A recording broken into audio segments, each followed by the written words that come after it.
Channel ചർച്ചയിലെ വിദ്വേഷ പരാമർശത്തിൽ PC. ജോർജിനെതിരെ police കേസെടുത്തു. മതസ്പർദ്ധ വളർത്തൽ, കലാപാഹ്വാനം, സാമൂഹിക വിരുദ്ധ പ്രവർത്തനം തുടങ്ങി ജാമ്യമില്ലാ വകുപ്പുകൾ ചുമത്തിയാണ് ഈരാറ്റുപേട്ട പോലീസ് കേസെടുത്തത്. യൂത്ത് ലീഗ് നൽകിയ പരാതിയിലാണ് 4 ദിവസത്തിന് ഒടുവിൽ പോലീസിന്റെ നടപടി. അറസ്റ്റ് ഒഴിവാക്കാൻ പി.സി. ജോർജ് മുൻകൂർ ജാമ്യം തേടിയേക്കും.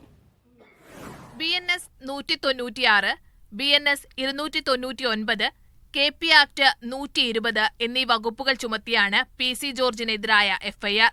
പി.സി. ജോർജിനെ സംരക്ഷിക്കുന്ന പോലീസ് സമീപനത്തിനെതിരെ ശക്തമായ വിമർശനവും പ്രതിഷേധവും ഉയർന്ന സാഹചര്യത്തിലാണ് ഒടുവിൽ കേസെടുത്തത്.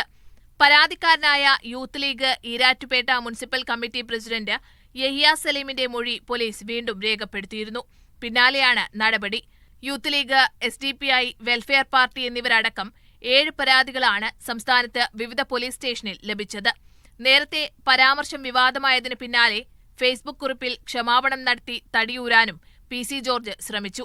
മുസ്ലിം വിഭാഗക്കാർ മുഴുവൻ വർഗീയവാദികളാണ്, എല്ലാവരും പാകിസ്ഥാനിലേക്ക് പോകണം എന്നായിരുന്നു പി.സിയുടെ പ്രതികരണം. ഈരാറ്റുപേട്ടയിൽ മുസ്ലിം വർഗീയ ശക്തികൾ പ്രവർത്തിച്ചാണ് തന്നെ തോൽപ്പിച്ചത്. പാലക്കാട് BJPയെ തോൽപ്പിക്കാൻ കുഞ്ഞാലിക്കുട്ടി, KT ജലീൽ, ജമാഅത്തെ ഇസ്ലാമി, SDPI എന്നിവർ ഒത്തുചേർന്നെന്നും പി.സി ആരോപിച്ചിരുന്നു. ഇതിനിടെ ഇന്ന് വീണ്ടും ഫേസ്ബുക്ക് പോസ്റ്റുമായി പി.സി. ജോർജ് രംഗത്തുവന്നു. ചാനൽ ചർച്ചയിലെ പ്രകോപനത്തിന്റെ ബാക്കിയായി ഞാൻ പറഞ്ഞ തെറ്റിന് മാന്യമായി ക്ഷമ ചോദിച്ചു.